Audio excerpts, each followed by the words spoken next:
All right, comedian Greg Warren is here, and you may remember him from episode 38 on my show, way back before we even had video. And we went over a lot of his backstory in that episode. He went to West Point. He was a college wrestler, a salesman for Procter and Gamble, and finally a comedian. And he now has a new special out titled The Salesman, directed by Nate Bargatze. And it's totally free on YouTube. Very funny stuff. We're going to talk about the special, selling peanut butter, offending people, opening for Mitch Hedberg, and so much more. Stay tuned.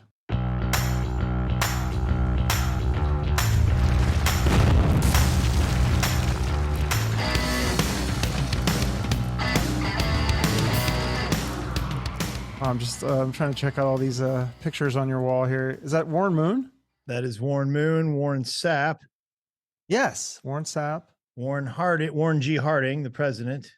Oh, because now I'm getting a theme here. Greg Warren, all the Warrens. Okay. Warren Zevon, Leslie Ann Warren, Warren Beatty, Warren Haynes, Chief Justice Earl Warren, and the movie poster from War and Peace. Yeah. Wow, that's pretty good. I probably would have never figured that out, and she told it to me like that. Oh, in the corner there, Smokey Warren. That's the Eastern King of Western Swing, Chuck. Oh, okay, yeah, I'm gonna have to Google that one. I'm not familiar. Music guy like yourself should know that, but Yeah, I do like music. Yeah, Warren Zevon, I know that one. He passed away though, didn't he? Yeah, recently, I think. And then, Warren Haynes was the Allman Brothers, I believe. Yeah. Is he still around? I don't think so.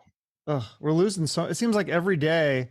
In fact, today, a celebrity died. Jerry Springer died. Jerry Springer, man. But Leslie Ann Warren is still with us. So, Which one is she again?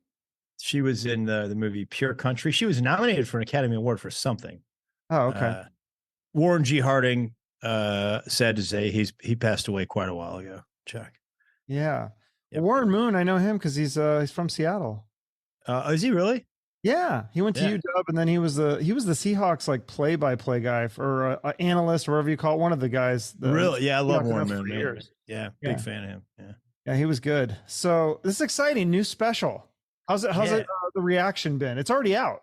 Usually it's like before they come out, and yours is ready for people to watch right now. Yeah. They can go. It's out. Came out. It's been out for a little less than a week, and as good of a start as I could have hoped for. Yeah, it's people are watching it a lot. It's on YouTube. It's on Nateland YouTube, which is my friend Nate Bargatze, really funny comedian, doing really well, and Nate directed it and produced it and put it on his YouTube channel. So. Yeah, how does that work? Why is it on? Do you have a YouTube channel? I can't remember. I do, but I've put zero effort into it. I mean, I put a lot of effort into like Instagram. I got followers and a bunch of clips with a bunch of views, but I never really did much with my YouTube channel. And Nate's he's really trying to sort of cultivate like a channel for comedy that's family friendly, something you can watch with your kids and stuff. It's I hesitate to say that because it. A lot of people immediately are like, "Oh, it's going to be lame," and I swear it's not. There's a definite edge to it, but So Nate's just got the idea. He produced 3 1-hour specials with different comics for his channel. So it's so far so good, man. He's got a lot of fans. I watched yours last night, and then I started. It was the other one started to play. Mike Vecchione. Yeah, that one was good. The first joke, I was like, "Oh, okay, I'm kind of hooked." And he's awesome. Yeah. Is this because yours like starts out, there's no intro, and actually there's not much of an outro either. It starts abruptly. Is that on purpose so that the next one starts and you don't like have to like wait or something? Or I mean, I think on this one, I mean, I'm not exactly sure all the reasons. Nate was kind of hands off during the editing process, but we had like, music and me walking to the stage and then, welcome Greg Warren and me saying, thank you. And Nate, it's sort of late in the game was like, man, I think this is better. He goes, I really like your opening joke. I think it's better if we get right to it. Just start with boom, opening joke. And I was like, I don't know, man. And then I watched, I was like, yeah, that's exactly what I want. And I kind of like it because, there's probably more people know who Nate is than they know me. So there's probably some people that don't know me.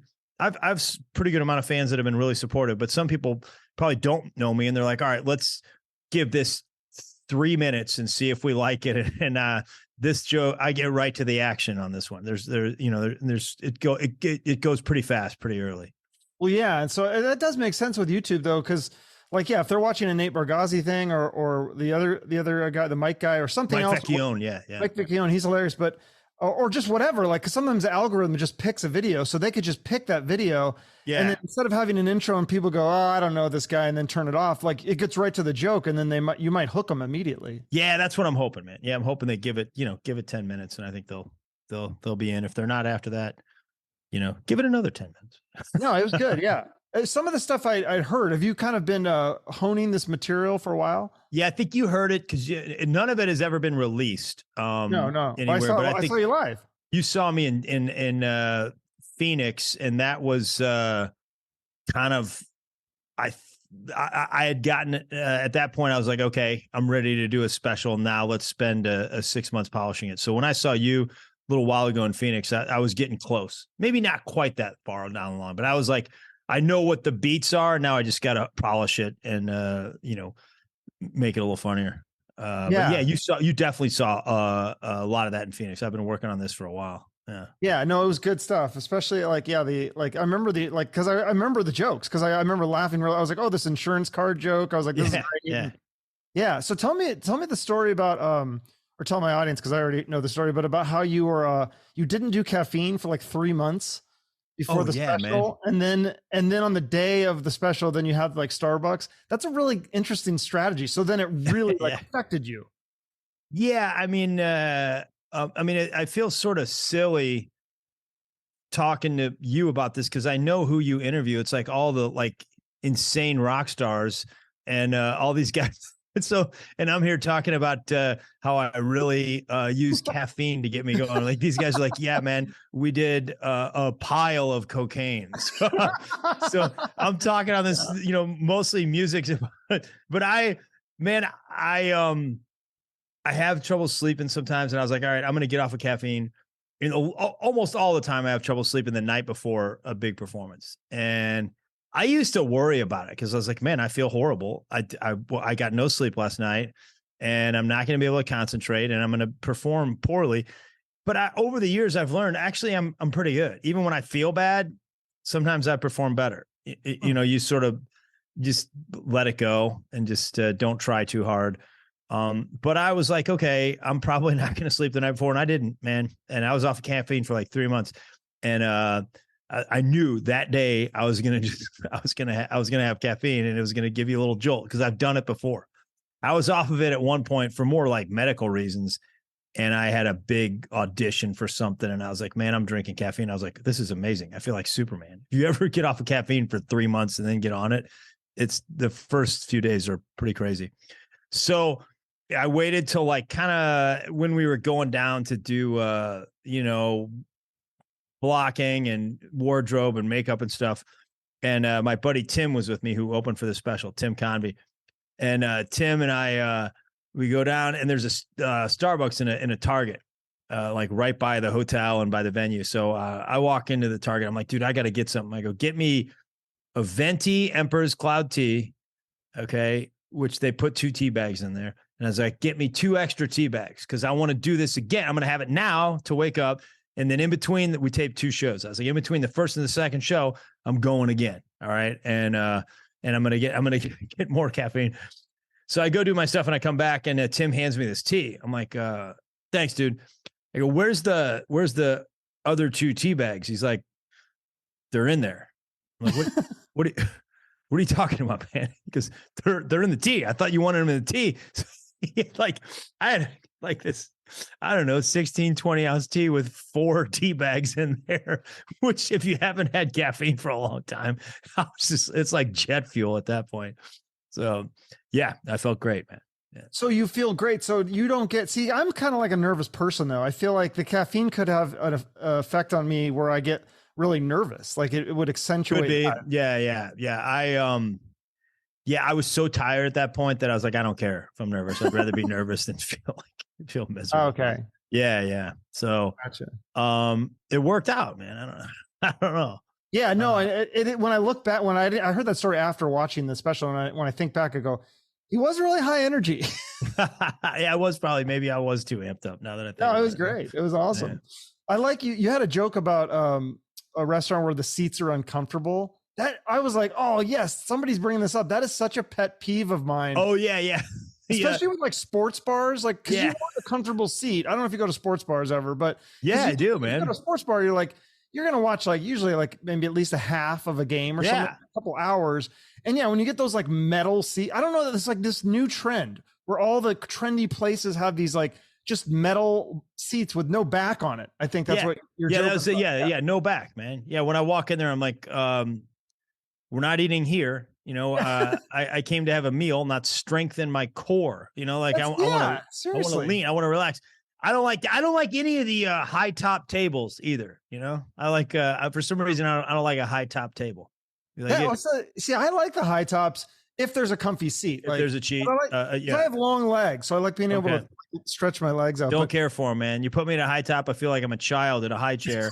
And guess what? I'm gonna throw my vegetables on the floor in the restaurant like I did when I was a child. Yeah, that's funny. I'll tell you another chair I don't like, Chuck.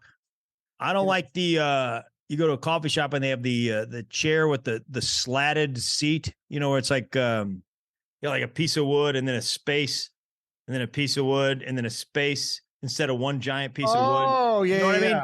Yeah, it feels like at any given point, half of you is falling through the chair. And I think when they were like, hey, we have enough wood to make 20 good chairs or 40 cheap chairs. Let's make 60 really cheap chairs, I think is what's going on in there. Yeah, and that's funny though, because sometimes those coffee shops, they have the really. Have you ever seen the ones with the really elaborate chairs, like the velvety, like really high back? Don't need any of that. Much. It's way too much. Just give me that. Starbucks has got good chairs, man. They're utilitarian. They're sturdy. Although the coffee shop I've been going to right lately has they got a couple of rockers. They got some rickety tables, you know, that are back and forth. Jokes don't come out all that well on those, man. No, that's bad too. Yeah, you mentioned peanut butter a lot, Jif peanut butter in this special. Did you get like a sponsorship from them or anything? No, man. I mean, that was my old employer, Chuck. I worked for for Jif. Yeah, it was Procter and Gamble. I didn't know if you would have reached out to them and said, "Hey, I did, but they don't. Smucker's owns Jif now. They don't own Procter and Gamble. Doesn't own them. And this guy I know, an old friend of mine that I worked with at Procter and Gamble and went to college with, is like the number 2 guy at Smucker's. He's the chief operating officer, John Brazzi. So he's a good friend. And I was like, hey, dude, this thing just came out. It's it's like a 20-minute commercial for you guys in the middle of my special. And he watched it. He's like, dude, it's awesome. And so then he texted me on Sunday. He's like, hey man, you're not going to believe who watched the special. I was like, who? He goes, Mark Smucker. the CEO of Smucker's watched my special, man. So, it's royalty is watching this stuff now, Chuck. But they didn't give you a kickback for it. They didn't give you some free peanut butter or anything, or? Chuck, I can't believe you'd even ask me something like that, man. I'm not some sort of corporate shill. Okay. I'm an artist. I'm independent. I'm not going to go out here and, I'll take a couple of t-shirts though. I'll take like a hoodie, like a Jif hoodie, or maybe even a little product. I wouldn't mind a 2-pack, a 40-ounce 2-pack, a club pack with Jif. I don't mind that, Or what if they, even better than all this, what if they just shared the special on their Twitter? I bet their Twitter has a big following. Yeah, man. I was actually hoping for that. I'm going to look right now and see if they've done that, man. Yeah, they should have, or you should have tagged them or something. I mean, it's like you mentioned, I mean, you sell the peanut butter in the special. I feel like you're still selling it. Like, man, that's a good idea because they have not done yet. Hold on. Let me see if Jif has said anything. Well, they would have tagged you, I would assume, right? You don't know these guys, man. Really? Yeah. Yeah, I don't know. I mean, I was just thinking that when I was watching, I was like, man, he's really like giving them. I don't know, man. A lot of kudos. Like they should give it back to you and share it. Here you go. First of all, Jif has less followers than I do. Okay, they do. That's really bad. Wow. True. Their last tweet was like in 22, man. Wow. Okay. Oh, So never mind. I don't think we're. Let me take a look at their. What else should we look at? Instagram, maybe. Maybe they've gotten with the times. Hold on. Maybe. Yeah. I don't know. That's weird. You'd think like a billion-dollar corporation would buy followers or something, bots, or they'd have something. Jeff Brand's doing pretty good with Instagram. Oh, okay. Yeah, Jeff Brand's doing. They got 100,000 followers. Okay. You should at least like post a clip. I don't. If you posted a clip where you mention their name and tag them and see, maybe they'd share it. I mean, I feel like. Yeah, I think you're right, man. Yeah. I don't know. Yeah, I think you're right. It was interesting. I heard you talking about when you worked there for when it was Procter and Gamble or whatever, and like how like all you talked about was and this hit home for me because it was like when you talked about what you were doing for lunch every day and when will you retire. And I was like, oh my God, that sounds like when I worked in education. It was the same thing every day. God, where did I say that? I wonder where you heard that because I don't say that often, but that is exactly what it was. That's when I knew I had to quit because I was like, I'm 33 years old and all I was talking about was like, hey, where you guys want to go to lunch? And that's all I look forward to. That's all I thought about was lunch. Yes. And then, in the afternoon, to be like, hey, what's our retirement was all stock based. So I was like, what's the stock at, man? You think it'll split a couple more times? When do you guys think you'll be able to retire? I'm like, dude, I'm 33. I'm not in 30 years I can retire. I'm going to spend my life talking about lunch and retirement. So yeah. Yeah. Well, yeah. And I think like, I remember for me, I remember just being around some people that were retired and they're like in their 60s. And I'm going, I'm really waiting for this? Like, why can't I live my life now? Why can't I do what I want to do now? Why do I have to wait till I'm in my 60s? Like, that's kind of a depressing thought that you're just sitting around waiting and then life's going to be great. I'm like, no, that's not how it should be. Yeah. That's kind of, and I don't mean to like, I actually did enjoy working there. I mean, it was a pretty cool place to work, but yeah, I quickly got pretty passionate about comedy. I mean, I was not that good for a while.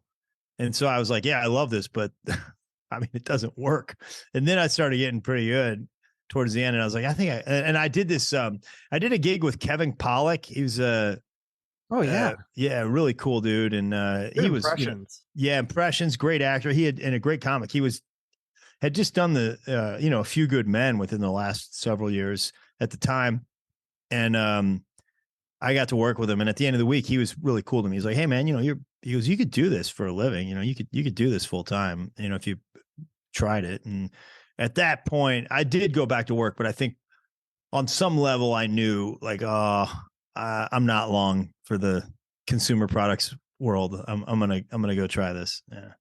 Yeah, when you're opening for a guy who's in the Oscar-winning movie, I mean, yeah, that's like, and he's telling you, not just you open for him, but he's telling you can do this. Like, he was really cool about it, man. He was a great guy. Yeah, really cool. Yeah, when you did sales, was there fun in like making a big sale? Like, because I feel like we're kind of both still in sales. Like you selling the comedy, me selling the podcast. Yeah. Like, any sales techniques or tips that you learned? Oh God, man. I mean, most of them were not. I mean, one of the things that I like the older guys would do, they would they would do this thing where if the buyer said no, they'd say, okay, what's your main objection? Like to what, and then they would tell them, they go, hey, what if I could show you a way to handle that? Would you still be interested? Here's the trick with that one, Chuck. You need to be able to show them a way. What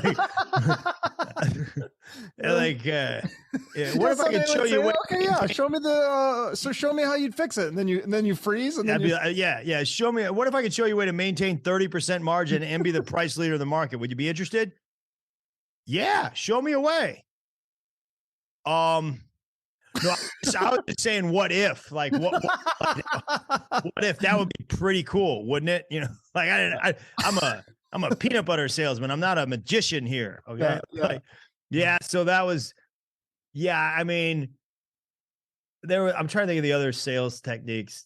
The assumptive close, like don't ask them if they want it, ask them when they want it. I think that's what my gym did to me. I think they were just like, okay, so you're ready to sign up. But I was like, oh, I guess I'm signing up. Yeah. You fell for it. Yeah. I fell for it. They do. We'd be like, hey, these are the new, this is a new Jif reduced fat. would you like this delivered on Monday or Friday? They'd be like, I don't want that crap on Monday or Friday. I don't like you. I don't like your company. I think I'm going to get rid of the whole product line. You want me to do that on Monday or Friday? Oh, that's tough. Yeah, I mean, I guess I'm sort of, I don't know if I think I have like maybe a little bit better business sense, but I just don't, I don't think I'm particularly persuasive. You don't, so you don't try to sell your stuff to like people or to friends or whatever, or try to. No, man. I mean, I think with comedy that, if you're out there really trying, it's like people are like, I'm not going to, this guy obviously is terrible. He has to like trick me into watching his stuff. I mean, I talk to people. Isn't a lot of marketing just because there's so much stuff in the comedy market? I mean, it seems like every day it's got a new special. So how don't you have to stand out? And I hope it's through the jokes, man. I honestly, I hope it's just like, not that there's not a ton of great comics out there, but I hope what I'm doing, is a little different, and I've developed a style, and I hope they like it. I mean, I don't think there's a lot of guys doing peanut butter material out there, Chuck. I think I'm one of the top 5 peanut butter comics working today, really. Well, yeah, and also, like you said, I mean, your stuff is relatively clean, and for families, and I feel like that is definitely, there's a huge market for that, for sure. Yeah, I hope so. Yeah, I and I'm not. It's funny, people are like, oh man, that's the the highest form of comedy. Like, it's not. I like, there's guys that are really dirty that I think are some of the funniest people I've ever seen. They're geniuses. It's just not my style. It's just not really what I do, but I enjoy all different kinds of comedy. Oh yeah, me too. Who's your favorite like dirty comedian right now? It's funny you say dirty, because I guess Dave Attell is not like clean. I mean, it's not like, it's not offensive. It's just silly when he, it's like it's silly when but yeah, he's certainly not clean. And that he is a genius. There's if you say like, that's not the highest form of comedy, you're crazy. That guy's he's incredibly good. Yeah, he is really good. There doesn't seem like there's a lot of like I remember in the 80s when it was like Dice Clay came out, and it was like really risque. Yeah. There's really not a lot of people like that right now. Although like Dave Chappelle is considered super like edgy right now. Some of the material that he's doing, it's not necessarily that it's dirty, but just like the material is politically incorrect. Sure. Yeah. And I like a little profanity here and there when it's appropriately used. I don't, but I don't do it really anymore, but not for a long time, but I enjoy some of it. Yeah. Especially when you're doing like a character. If you're talking about somebody and there's dialogue between you and the character would speak like that. Sometimes I enjoy that. Yeah. Well, and then it can be more powerful when you do drop a swear word, because then it's not said it every 30 seconds, and it's like it kind of loses the meaning and the power. Yeah. But you did. Sorry, go on. I don't really, I haven't done the last several things that I put out. There's really nothing on there, and I would say 95% of the time, if you come to see me at a show, you're not going to hear anything. But every now and then on a late show, I'll throw in nothing, a little bit, just a little bit, and sometimes I regret it. Sometimes it's when I forget, and somebody in the audience does something, and I lose my concentration a little bit. That's does that happen a lot? Like, do you call people? Are you pretty good at crowd? I can't remember like if you did crowd work at that one. Yeah, I think I'm pretty good at it. I don't do it that often. There's guys that taking it to an entirely different art form, like Harlan Williams or Ian Bagg or Bob Zaney or something, Jimmy Pardo, like those. It's a whole different thing. But I do it, and I think. I used to be like, I'm not doing any of it because I'm a purist and I'd rather work on new material. And then I'm like, no, I think some level of spontaneity is good for a show. My friend Mike Birbiglia sort of convinced me of that. He was like a guy that I started with, and Mike's really successful, he's big. Really funny, and he likes to incorporate just a little bit of little bit of spontaneity, a little crowd work into the show. So now I do that every now, especially now when I'm like learning, I don't have, I have to start over. I just put this thing out. I need to write another hour. And sometimes you can find a few avenues with the crowd. It's like, okay, I got this premise. It's 3/4 there. Let me do it. And then sort of let it breathe a little bit and see if the crowd takes me in a specific direction. Sorry. Yeah, no, because I think sometimes those are the best clips that I see online, is like when people are being spontaneous. Because I feel like that, to me, that is the hardest kind of comedy to do, because you have to think immediately. You have to think of the joke as somebody's saying it within a second or two. You can't, if you could sit down and write, I mean, you could take hours. That's a little different than be able to think within a second or two. I disagree. Like Really? I would say, now there's guys that do it, and there's guys that have taken it to another level, and it's like they made an art form out of it. But for the most part, I think any comic that's been working for 10 years can do crowd work and do it pretty well. It's a skill, is less than an art. Now, David Tell at the Comedy Cellar at 12:30 at night, it's an art. I mean, it's incredible what he does. But I think for the most part, it's just like, man, it's everybody can do it. I'd rather hear what did you sit down? What did you think of that nobody else thought of? Because if you took all the crowd work and lined it up against each other, it'd be like, hey, man, there's some stuff that's pretty amazing, but it's also like, I see a pattern here where it's a lot. People are talking about a lot of the same things. So I tend to disagree. Again, I like to have a little bit of in the show, but I think the pure joy that I get from watching comedy is like a guy thought of something for a long time and twisted it in a way that I would have never thought you could twist it. Okay. Yeah, that's a good point. Cause I wonder too, I mean, obviously comedians have like lines kind of set up for like a heckler or something that they, that's garbage. Like that's old school. There are guys that truly, they'll say something, the crowd will say something, and they'll, when I'm in the zone, I think for I think for about 2 seconds, then I say whatever's off the top of my head. And sometimes I'm like, wow, that was pretty good, and I watch a lot of guys that do that, and I think it's cool. But again, to me, the thing that's really hard to do is like, let's think of something that nobody's thought of before and try to make it funny. And be able to replicate it. Yeah. Isn't it amazing if they think of that thing on the spot? I feel like that happens sometimes. Like, do you ever watch, I don't know if you're familiar with Fahim. I know who he is, but I haven't seen a lot of his stuff, man. Oh my God. You got to watch his channel. He does these weekly shows now. It's called Fahim Works on Stuff. Oh yeah. He does new material every week, and it's all phenomenal. But he did this one where I feel like he was making up the joke. Like he thought of it as he was in the moment. Like he was talking, I think bringing up, like he talking about a teaching or something. And he was talking about how when they would bring in the old TVs, remember back in the day, and they have the strap on it. And he did this whole bit, and it felt like he just thought of that on the spot. Maybe it was material he had done before, but I thought you'll never know. I bet you some of it is. I mean, you'll never know, because a good comic can make you think, well, that guy just thought of that. Like, but sometimes it is, just true. Like I just thought of it. Yeah, that's God, I never like that. I would want to hear about, because I've never heard anybody talk about those old TVs. It was. Yeah, I'll have to find that. He does so much new material. Like, how much new material do you try out? Do you try out new material every week? Man, I don't know, but I should. I don't know if I do it every week, but I got to tell you, like, unless there's some people that are like next level geniuses, but I would say if you're on average, if you're cranking out a new 20 to 30 minutes every year, that's good. That means when you at the end of the year, you have 20 or 30 minutes, it's like, okay, this is really good material. It's solid. It'll work on a special or in an album, and I'll keep it. You're way ahead of the game. You're way ahead of the game. Now there's guys that can put an hour out a year, but it's hard. It's really, really hard. Yeah, it's real hard.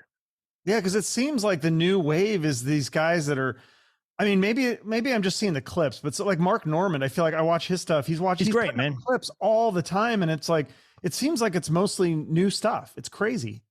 Yeah, I mean, Mark's a friend and one of the best guys out there, and really good at crowd work too. But Mark's a joke guy. I guarantee Mark's not putting he's not putting out an hour every 6 months. I bet you he may be a guy that's every year, every couple of years, which is insane. Joe List is starting to do like big bunch of material. But yeah, to put out the stuff that I think is like it's worthy of a special. There, if you're doing a new special every year, Louis did it for a while, and people were like, "This is insane." And he even, I think, has said, "I probably should have waited on some of it," you know. But most guys, to have an hour of really, really good material it's nuts. It's almost impossible. Biglio put it out every 2-3 years, maybe something like that, and he's a workhorse, man. So yeah, because you're this Salesman is 2023, and then the last one 2020. Okay, so 3 years. So 3 years is kind of your goal for special. Yeah, and 3 is 3 or 4, and I think I'm getting, you know, hopefully I'm getting better, so I should be able to do 3. Is when I sort of have been able to. I put it out when it's about ready, and I can tell about 6 months ahead. I'm like, okay, I think I can figure this out. That's cool. Yeah, but yeah, I don't know. I had a lot of time to sit around during the pandemic and think. That's true. Yeah.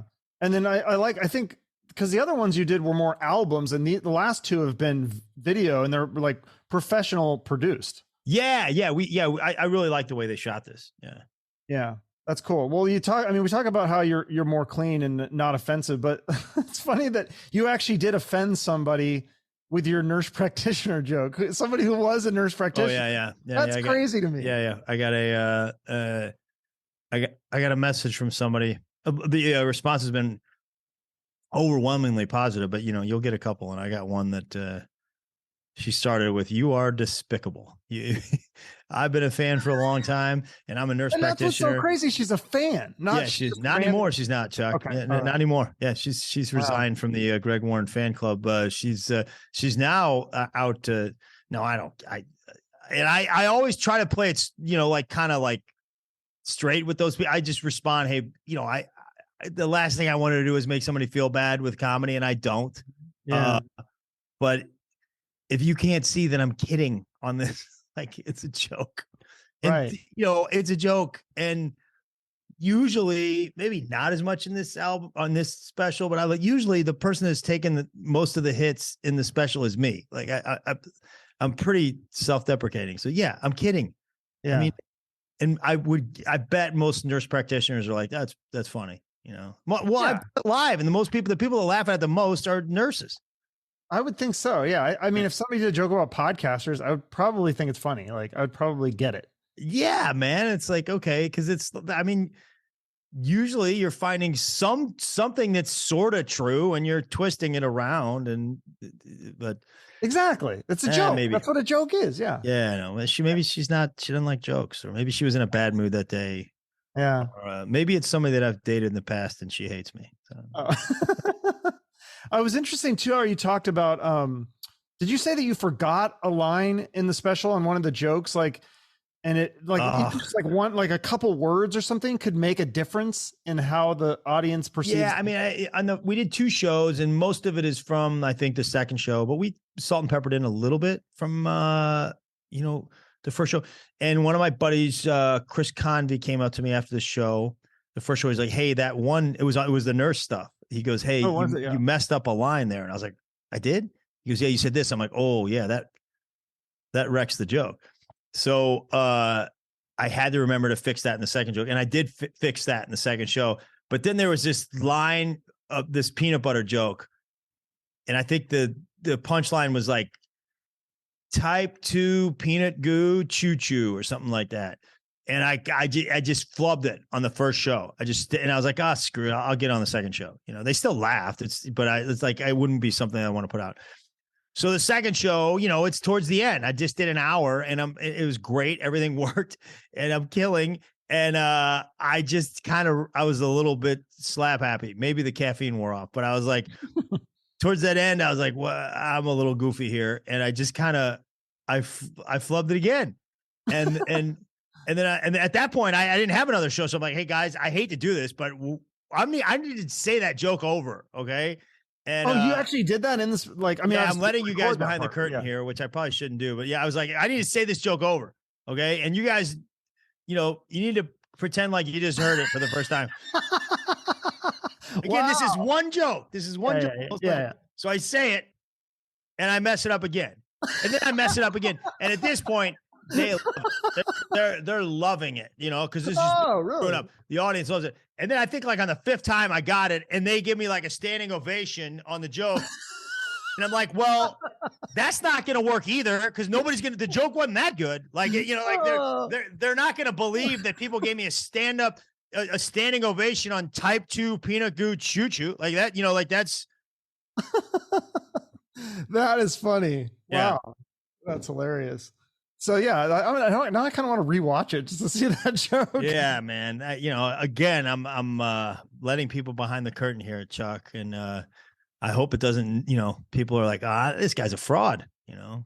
No, I mean that's like part of the entertainment business. Like, yeah. It was. I mean, I think it happens on most comedy specials. There's some guys that, I think Rory Scovel did one that was purely like improv new material. That guy's he's unbelievable performer and really good at innovation. And he did one, and it was pretty cool. But yeah, that was a fun moment. And then I think like, you wear the same shirt on both shows because you might cut in something from both shows. And I think I got done with the show, and Nate was there directing, and he came on stage, and I was like, hey, he came on stage, and then I went off stage to the bathroom, and I go to the bathroom, and I come back, and Nate's like, man, you've been gone for 45 seconds and you have water all over your shirt. We can't have that. It doesn't look the same. So he was just ripping on me to the crowd. They're like, this idiot, like this guy is 45 seconds and he looks like a complete slob. Continuity errors. That's what they call it. Yeah. Continuity. Yeah. Yeah. Well, and what about all the you had to shave the mustache for the second show. Yeah. Like all the ums and the ahs and the likes. How do you get rid of those? Like, do you have to practice? I don't. I mean, honestly, if you watch, see, man, you're just picking this special apart, Chuck. It's going to be nothing after you get done with it. No, but I just meant in general, not even with I looked it out. It is a little bit, I have somewhat of a deliberate delivery style, like I just did there. Like I do say and I do say, I do just, that's what I'm asking, because I do the same thing. Probably more than I would care, but I also think it's part of how I talk. And rather than get rid of them all, if you get rid of it all, now you have this robot, and people don't want to watch robots do stand-up comedy. That being said, there's probably 3 or 4 that I wish I could go back and take out, but I'm like, couple, just like I did there. I don't want to do this. I was like, this is who I am. It's every night in the club when I say that. So let's not completely make it something that it hasn't been for the last 3 years. That's the nice thing about stand-up comedy. You go out every night and you try these things, and the audience will vote yes or no. And if they keep voting yes, you're like, okay, this is probably a pretty funny thing. I should put this in. So yeah, I think every now and then it becomes a little bit of an affectation, which I do not care for in myself, but some of it is just the way that I speak. Right. No, I think it's more natural, because I made that decision a long time ago. Like, do I edit my podcast? Do I edit out all the ums and ahs and likes? No. And it's like, dude, that would take so long. And then it's like you said, I feel like it's robotic if you do that too much. Yeah. Then you have some AI special or whatever. Yeah. I don't think so. And it took me a while to learn that. It really did. Somebody told me, like, human beings make mistakes. Nobody wants to watch a robot. They want to watch a human being. Exactly. Yeah. The only time it seems too polished. Right. The only time I sometimes do it is if I'm trying to do a clip of the podcast and it's too long. So then I'll try to take out some of the pauses and stuff, squeeze it into a minute so it'll fit. Yeah, I've done some of that. I tend to like to start. I got a couple of buddies that are writers, one in particular, and the writers kind of know, like, a lot of clips for me, because I was not in on the clip world until about 6 months ago. Really?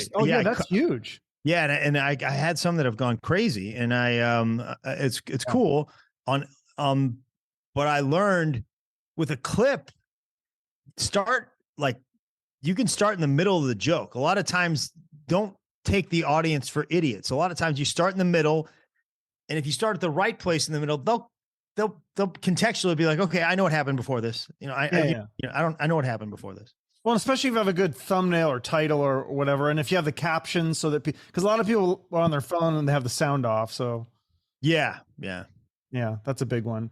It's kind of nice though. So then when you finish a special, now you can start new stuff because you get sick of doing the same jokes. Because it's kind of like all Yeah. the musicians I interview, I'm always like, they gotta be sick of playing that song. They've been playing this Yeah. song for like 30 or 40 years. That's Yeah. gotta be so. Now you don't have to do that as a comedian. Like once you retire a special, like you're pretty much done with that material, right? To an extent. I mean, I think like if you come see me this weekend in Iowa, you'll see, I don't know, 10, 15 brand new minutes. You'll see maybe some stuff that didn't make it into the special that, that I shot, but you never saw. Some stuff that got taken out. You'll see something that wasn't this. I think I'll still do the peanut butter stuff because there's some jokes that I didn't do in the special. People like talking about it, even if they've seen some of the jokes. And then you'll see some like sort of an assortment of old bits that sometimes they want to hear, or sometimes they just haven't been around to watch me. I wish I could tell you, hey man, I already have a new hour. I don't. But I can, if you watch the special, I did it in Dayton, and there's a guy that was in the front row, and he had just watched it on his phone 10 minutes before he sat down. Cause I go, hey, does anybody just see the special? Cause it just came out. He's like, I have. I'm like, okay, I don't know about this. This guy just, and I was like, okay. And I hadn't thought about it. And I was like, okay, I know what I'm going to do. I'm going to do some stuff in the special, but only like the peanut butter material. So yeah, I think I'm kind of looking forward to it right now. I need to get back to work. And it's different every time. I don't, like my dad this morning was like, well, what's the next one going to be about? I'm like, I have no idea. I know. I mean, ask me in a year. I'll try to think of as many funny things as I say and see which one's the funniest, or do 3 or 4 of them sort of link together. And then you're like, okay, I think this is what the theme is. But for right now, it's just any funny thought I've ever had and not done on stage, I'm going to use. Yeah, that's good. No, it's cool how yours have like a theme, like the sales. It was all about the sales job and the peanut butter. Yeah. And stuff. That was like the huge. It was all connected mostly to that. Yeah. Thanks, man. Yeah. So yeah. Talk about like your friendship. Like it's crazy how all these comedians that you're friends with. Like so, Nate Bargatze. I didn't know you guys. How do you know Nate Bargatze? Like he's huge. Nate, we did a thing together for country music television. Like, when was it? That was maybe 2006 or 7 or something like that. And he was young back then, but you could tell, oh, this guy's really good. So that's where I met him. And then I moved to New York in 2012, and I was there for 4 years, and Nate was living there for a good part of that. And I'd see him around and we'd do some stuff together. Yeah, okay. Yeah, really good guy, really generous. This is kind of really cool what he's doing. Yeah. Well, it seems like everyone says that about you. Like that's what Nikki Glazer was saying. Like every time you guys go do something, you always buy her like Starbucks or food or whatever. And yeah, it's funny. I mean, Nikki's like famous and rich now, but I still think of her as like my younger sister because we went to the same high school. Nikki went to high school with my brother. I have a brother that's 18 years younger than me, and Nikki. Oh wow, I didn't Nikki know and him were in high school at the same time. So I and I saw her when she first started doing comedy in St. Louis at the open mic nights. So, yeah, that was I don't know. I had guys that were pretty good to me. I think that's just part of stand-up comedy, especially the road. Yeah. You get in LA, New York, it's a little different. I don't know how that all works out, but I know I've lived in both places and there's a really cool community. But on the road, it's back when I started, it's like you go out and usually there's an opener who lives there and he's local. So he's home. And then there's a feature act that came in from out of town. He's making about $500 for the week. And if he's lucky, they give him a hotel room too. And he's got to drive there on his own. And then there's a headliner. And as a headliner, you're making some money and you're doing fine. And a lot of times the headliner was cool to me. I always feel like you should try to, I don't always do this, but I feel like you should take the feature act out to lunch at least, and and then some guys were generous with their time. They'd buy you lunch or, I remember specific guys just encouraging me early on. This guy named Billy Gardell, who's really doing well. Billy's an actor now. I mean, he's a comic too, but he's he was Mike and Molly. He was Mike. Oh, okay. Yeah. That's why I was, And Bob Hart's Abishola. He's got another sitcom that he's doing great on. But Billy, I remember working with him in Dayton, Ohio, and I was just kind of getting started, and he was like, "Hey, man, what you're doing is right." He goes, "What you're doing, this style that he goes, just keep doing what you're doing. This is going to pay off for you." And he's been cool to me. Larry, the Cable Guy, was cool to me my whole career. He was always nice to me. Yeah, I saw that you opened for him with Nick Hoff, who I've had on the show. Yeah. Nick's Yeah. Larry's. Yeah. Always been cool. Everybody. Jeff Foxworthy's a nice guy. Kathleen Madigan was really, really good to me. Ron White was good to me. There's a ton of them. Jamie Kaler. He did my show. He's an actor too. I know Jamie. How do you know him? We lived in LA around the same time. Yeah. Okay. Yeah. We used to do shows together in LA. And then David Keckner, you're friends with him too? I don't know David. Yeah, I don't know him. No? We're from the same state. He follows you though. Does he? Yeah. Yeah. I don't know him. He's a very funny guy, man. Yeah. I was like really close to. I thought I was going to get him on. It was like him and Pauly Shore. I was like talking to the people, and then they're like, maybe not. I was like, damn it. You have some of those. Like you probably had some of those kind of close calls in your career where you almost got an acting gig or comedy gig or something. Yeah, didn't get any of them. No, you had like, the one that bummed me out is I was so positive that I had booked Letterman. It was like I did Seth Meyers. I did Ferguson, was really good to me. I think I did it like 4 times. Yeah. But I was a big Dave fan, and every comedian is to some degree. Sure. And I was living in New York, and we did a showcase at Caroline's, and I mean, nobody had a good set except for me. I mean, and it was just the night that I killed, and it was good stuff. And, there's managers coming up to you after, hey, do you have a manager? Like, when you had a good set that night. And I called my agent. I was like, hey, man, we're going to get Letterman out of this. And it just didn't happen. I don't know why. It just didn't happen. So I've learned not to get too low or too high. Just kind of trying to make it about the jokes. No, that's great. What about this is a big moment for me with this special. It's I'm probably more proud of it than anything I've done. It's great because we're on the internet right now. So everybody can go watch for free by just going to YouTube, finding The Salesman. I'm sure Chuck will have a link to it, but yes, every little bit helps, man. If you watch it and share it or comment or tell your friend about it, every little bit helps on this stuff. It's, I love it, man. I want everybody to see it. If you like comedy, I think you'll like it. No, we liked it. I watched it. I thumbs upped it, and I commented. I can't remember what I said, like kick ass or funny or something. But yeah, I think I always tell my that's great, Chuck. Swear in the comments on my clean comedy special. No, I don't think I swore. I think I said yeah. But no, I always tell my listeners to support the guests, and I think they're trained to do that. So yeah, no, especially people that like comedy. What about Joe Rogan follows you? Have you never done his show? Does? Yeah. I don't know that. Yeah, I was just like, because I was looking at through your Instagram, and I was like, man, he's got a lot of connections. Because I just the Nicky. Man, it's funny because Joe and I worked together. This is when I was still selling peanut butter in Cincinnati. Wow. And Joe was like, man, I think he was still on. What's that great sitcom? News Radio. I think he was still doing News Radio, and I was like just an opener, and Joe came through Cincinnati, and he was great, man. He was really, really nice to me. Really nice to me, man. Very encouraging, and was like just a cool dude. And he was on his way at that point. Obviously, he was on a sitcom, but nobody knew he would go on to be like the kingmaker in comedy.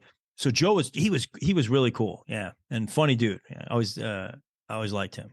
Yeah, I love his podcast. Like, I think I like his podcast more than his comedy is good too, but like his podcast, some of those discussions he has are just fascinating to me. Like, he has really interesting people on, and you just go, wow. It's weird how it's amazing how a guy that's a stand-up comic is turned into like the world's greatest listener. I mean, like, he really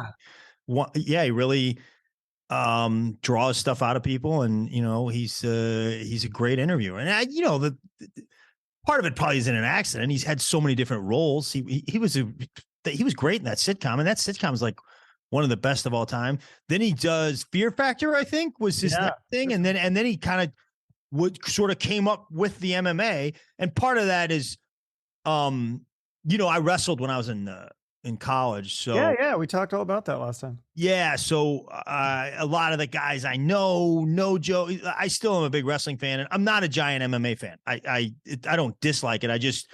I'm more about wrestling, but I know a lot of the Missouri wrestlers that went on to do well in the MMA, and they know Joe. So I kind of feel connected to him through that way.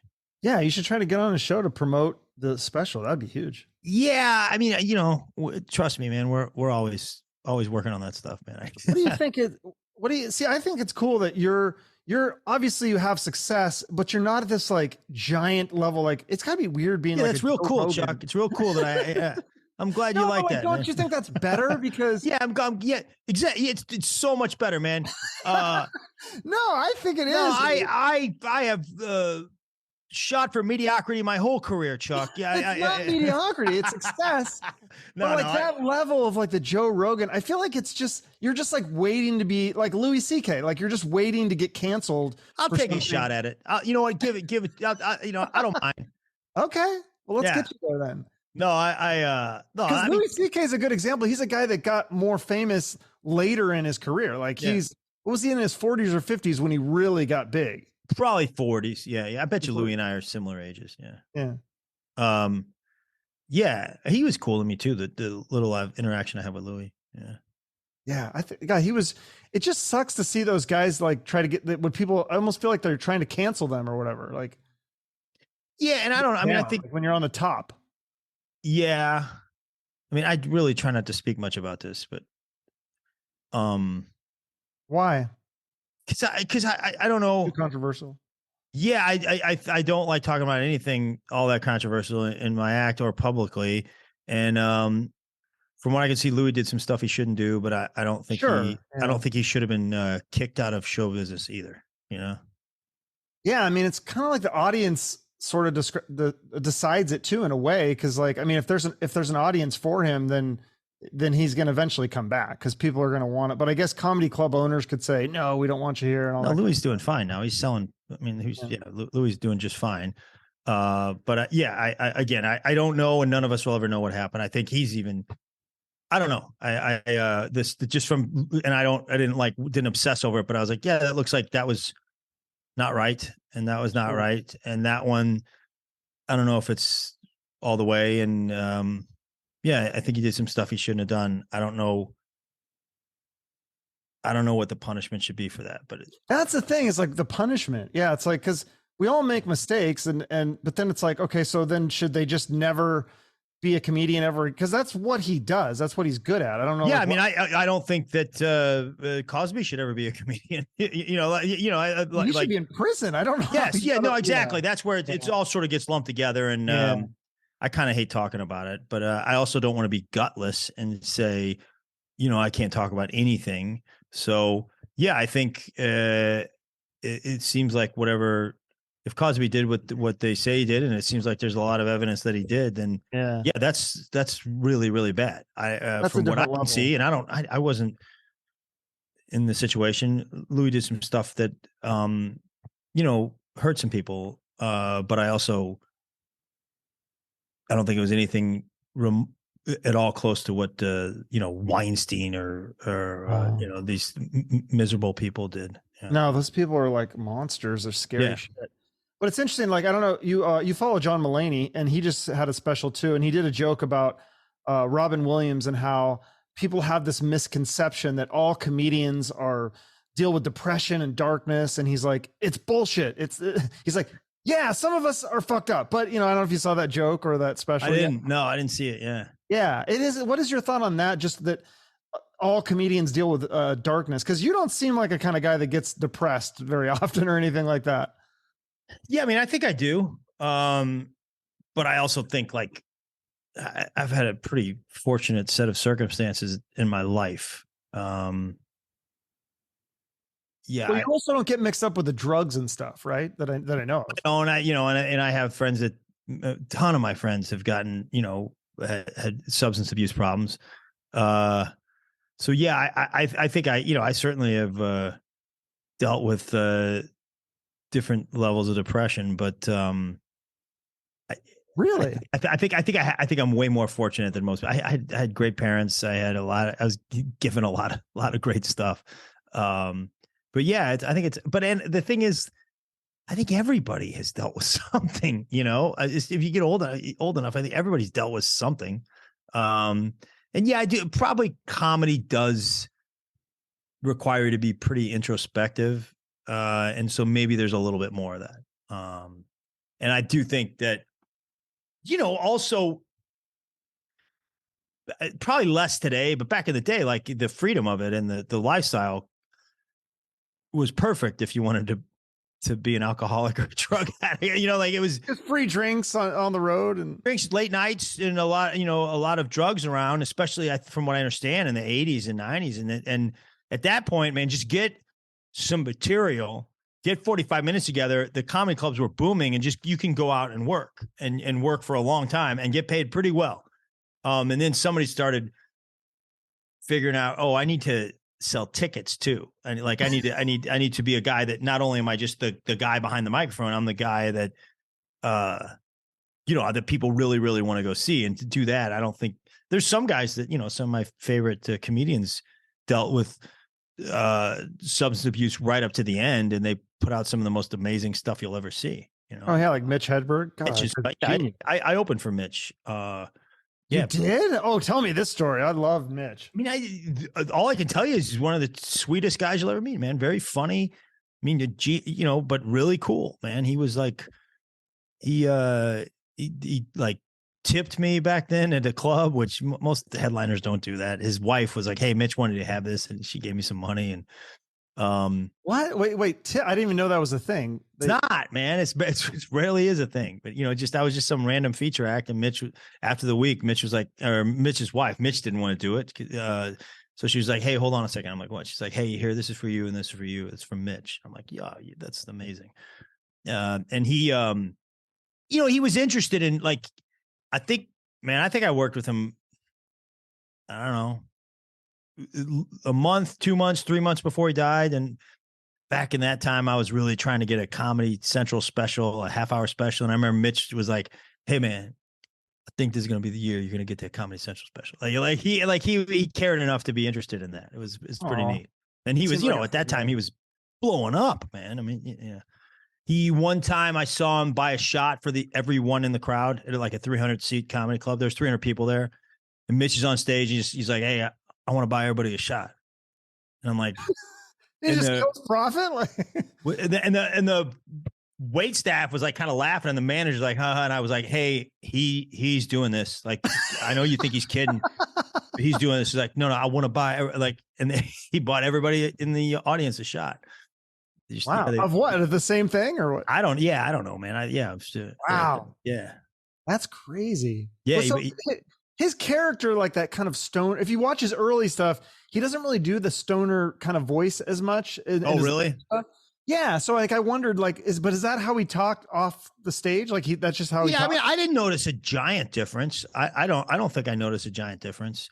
In Mitch on and off stage. I think there's probably some guys that are exactly who they are on stage, Austin, but it's rare. I think every comedian is some slightly heightened version, or some people that, are not my favorite comics are like a cartoon version of themselves, but everybody is some slightly affected version of themselves on stage.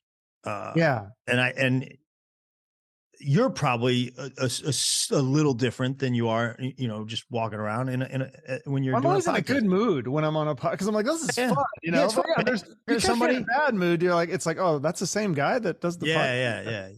Yeah. But Mitch, I don't think Mitch was that different than his act. He was genuine. His mind. I'll tell you a story that I heard about Mitch. Lynn, Mitch's wife, told it to my friend Henry Phillips. Mitch was this was towards the end, and he was like, he just carried cash. I guess he just had cash. And they went into like a Red Roof Inn, and the Red Roof Inn guy's like, "Hey, I need a credit card." Mitch is like, "I don't have a credit card. I got cash." And he had like a lot of cash. Mitch was making a bunch of money at the end. And the guy's like, "Well, I can't take that. It's a credit card." And Mitch said, "No, man, this the credit card is representing this. He said, and this is one of the most genius things I've ever heard. He said, he goes, that would be like if you hired a Frank Sinatra impersonator and Frank Sinatra showed up and you're like, no, man, I hired the Frank Sinatra impersonator. And I was like, oh my God, man. Did he do that joke? Is that part of his routine? I don't think he did that joke, man. And I sort of, maybe I shouldn't be saying Mitch's like story that somebody should be making this should be on a documentary somewhere. It should be Lynn telling the story, not me. But yeah, that is, one of the greatest things. I was like, that's how his mind worked. It was like something that all of us see and Mitch sees a little differently. Yes. And it's like it was so great about his comedy. Yeah, it was just like, it was stuff that you could relate to, but like you hadn't like thought of it as a joke. It was brilliant. Yeah, I mean, I was I think my first album was with Comedy Central Records, and the guy that ran at the time was a guy named Jack Vaughn, and Jack, really cool guy. And he, back then it was CDs. You just had all these, you'd go in and he was like, yeah, he goes, what comedians you like? And we were up in Comedy Central. He's like, yeah, he gave me a bunch of CDs, and I was like, well, Mitch, and I think I can't remember, but I gave the Mitch CD to my mom, and my mom like had to pull the car over at one point. She was laughing so hard. She told me she couldn't believe, she loved it. My mom loved Mitch. Which always makes me feel good. That's funny. That reminds me, like one time I was at my grandpa's house and I was like going through his record collection because I was really into music at the time. And I was like, I don't know this stuff. And then he had a Jeff Foxworthy tape. And I was like, Jeff Foxworthy. And I was like, hey, Grandpa, can we listen to this? He goes, yeah, sure. And he put it on. I've never heard my grandpa laugh so hard. I was like, this is awesome to see my grandfather laughing so hard. And I thought it was funny too, because it was all the. It was, man. When I first heard Foxworthy, I still remember I was at my cousin Augie's house, and I remember them playing that, and I was like, "This is nuts, man! This is great." And then, my dad. I think the first time I saw him laugh like that was he went to the TV show Taxi with Danny DeVito. Man, God, he just thought that was the funniest thing in the world, man. I remember just seeing him just cracking up the whole time. Have you ever heard the story of how Danny DeVito got that job? No.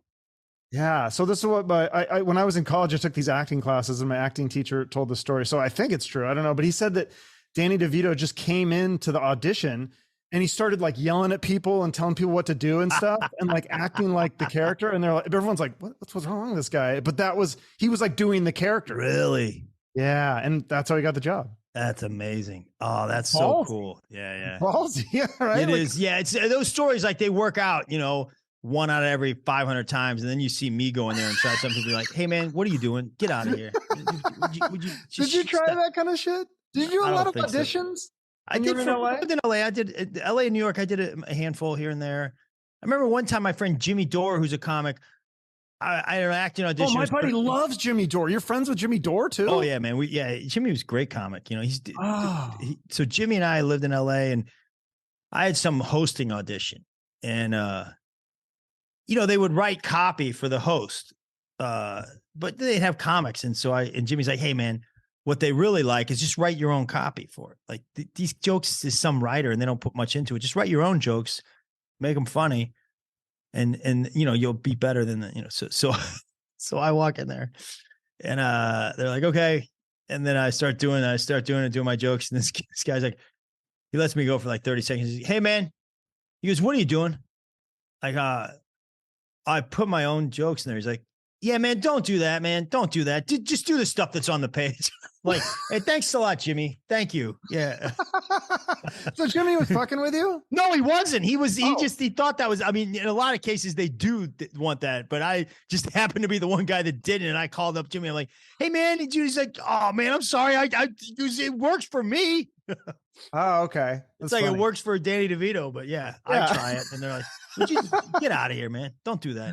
Yeah. No, that's funny. That reminds me of I won't spoil the joke, but your joke about Nikki Glaser that you did in the special about that's pretty good. Oh, yeah.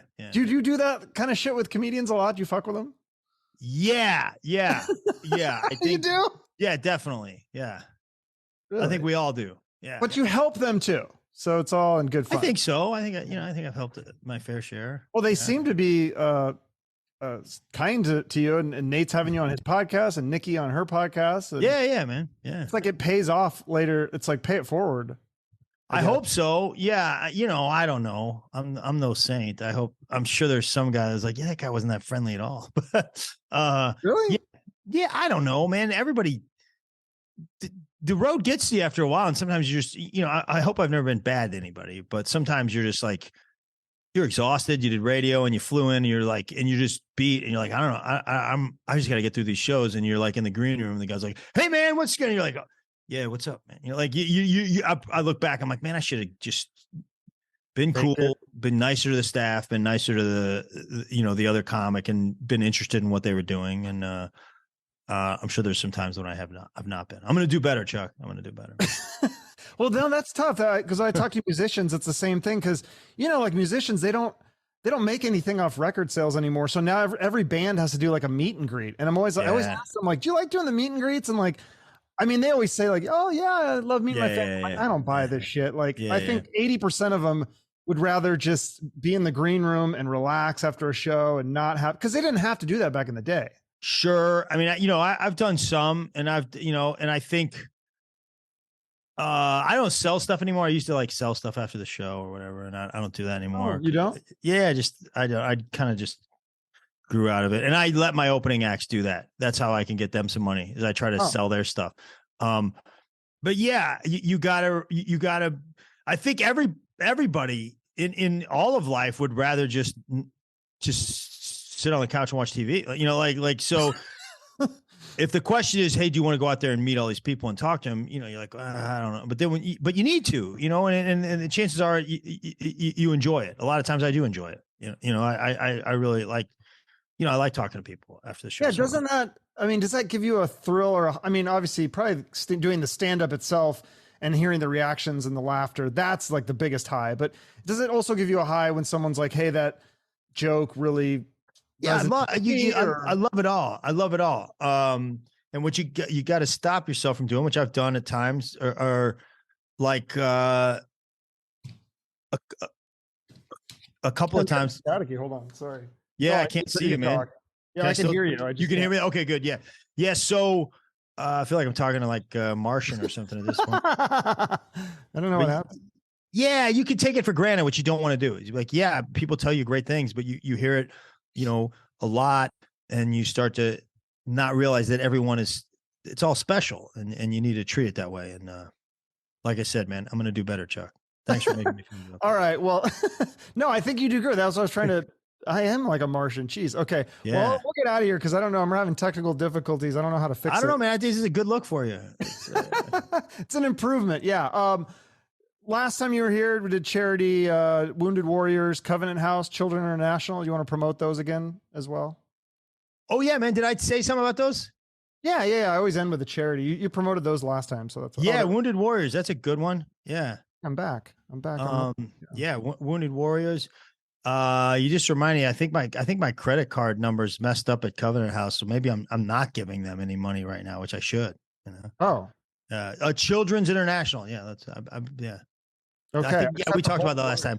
That's interesting. Yeah, because like some guy out of Denver, I was in Denver at Denver Comedy Works, and I worked there forever. And I was walking, and I was like, things have been going really well. And I was like, man, things are going well. And this guy, those guys that are out in the streets, be like, hey, we talk to you about Children's International? And I was like, I got to pay it back. Things have been going too well for me right now. So I was like, okay. And that was like, that was 15 years ago, probably. And I've been, every month since then, I'm like, I don't know, just every month since then, something comes out of my account for Children's International, just because. So if you're a charity worker and you're out there trying to sign people up, sometimes it works. Yeah. Well, that's what you were telling me last time, see, again, this goes to you being a good person. Cause you were saying how, like, when people ask you for charity, you think about like, okay, how hard is it for me to like have to sell a comedy album and stuff? Like, it's hard. So you try to have empathy for those who do that. And I think, and you did for me, because I was like, hey, can you do my podcast? And I had like, I'd only done like 30 podcasts or something. And you said yes. So that was really nice. Yeah, I think it's, I think you do have to do that, because you got to realize, man, to make it, even for like somebody to watch this special who doesn't know me, for this thing to be huge, it's got to be a lot of people that don't know me. There's people that know me, that like me, and I'm grateful for them. But there's got to be a lot of people that are like, all right, I'll give this guy a shot. So Now you can't go broke, but every now and then you gotta like, or somebody will send me their stand up, and I don't know them at all. They'll be, hey man, would you watch this? And I'm like, ah, man, the last thing I want to do is watch stand up, and then be like, yeah, well, a lot of people don't want to watch your stand up either, so do it. Oh, so sometimes it's good, sometimes it's not, but yeah, like younger comedians will send stuff? Yeah. No, I don't have Newhart's not sending me his stuff being like, can you check this out? Well, I was just thinking, like, because you said that you hadn't watched a lot of Fahim stuff. I was like, dude, I kind of want to send you this, but if you get a lot of stuff, I mean, I don't want to. No, send it, man. I'll check it out. Yeah, I mean, it's funny. I watch a lot just by osmosis because you're in the club. So sure, I don't watch as much online because it's like I get it every night. But I enjoy listening to it a lot. Sirius Radio does a really, really good job of curating comedy. They like, it's not like where they just put everything up that they get. It's like, no, they get submissions. They're like, I like this. I don't like this. This is going on. This isn't. So, there's like 6 or so channels on there where you listen. And I'm like, man, this is good stuff. And I've never heard of this guy. And there's some like Dusty Slay, fantastic comedian. That guy's awesome. Guy with the moles. Knew no idea who he was and just heard him 10 years ago on Sirius Radio. I'm like, yeah, who's this guy? Wait a minute. Okay. Well, this guy's good. This guy's legit. Yeah. You're like, this guy's really good. Leanne Morgan, who's blowing up now. I first heard her on Sirius Radio, and I remember just reaching out being like, hey, I heard your stuff. I don't know who you are, but you're really good. And I've been friends with her for a long time. That's really cool. Yeah, because that's how I found you too. I think is from Sirius. Because you're right. Really? You don't think you had posted a lot of Instagram clips. That's how I find it. I feel like that's how I find a lot of comedians now is Instagram clips or YouTube. Yeah, I'm way into it now. Like we're all in on that. But yeah, up until about 6 months ago, I posted nothing. Was Sirius? Because last time we talked, I think you were saying Sirius was pretty good income for you. Is it still pretty good money? Yeah, the royalties in Sirius are extremely generous. Yeah. That's crazy. And you said you think they pay musicians too for playing the songs. Yeah, I'm positive they do. That's awesome. Yeah. It's just tough for musicians and even comedians. I feel like it's tough to get to make money in a lot of those avenues in terms of like comedy album sales. You're probably not a lot of money off of that. Nobody buys comedy albums. Like, it's so funny. Every comedian will be like, I had the #1 iTunes album this week. And I think I've done it. Or I've said, I got the #2 album this week. It's like, yeah, man, you sold 6 copies. Congratulations. Yeah. Yeah. No, it's that's what's cool about seeing the other ways that you can make money. But like I said, with the bands or the meet and greets, I feel like I kind of feel bad for them because I'm like, I don't think they want to do this, but it's probably a huge part of their income. Yeah. Very cool. Well, everyone can see the special. I'll put the link in the show notes. Thanks, Chuck. Yeah, great talking to you again, man. Yeah, really you too. Yeah, stay in touch and let me know if you, I guess, reach out again in a couple of years. Oh, I'm going fuzzy again when you have a special. I will. Absolutely, man. Okay, cool. See you later. All right. My thanks again to the very funny Greg Warren. Check out his special, The Salesman. It's on YouTube. Follow him on Facebook, Twitter, Instagram, and TikTok. He's got a lot of good stuff, funny clips. Some of those clips on TikTok one had 3.6 million or something. So check out his website in the show notes for more information. And also remember, liking, sharing, commenting on episodes and social media and YouTube helps out the guest and the show. And of course, make sure you're subscribed wherever you watch or listen, preferably YouTube, but the show is everywhere. And if you're on iTunes or Spotify, if you can give us a 5-star rating or review, we'd really appreciate that. Thanks so much for listening. Have a great day and shoot for the moon.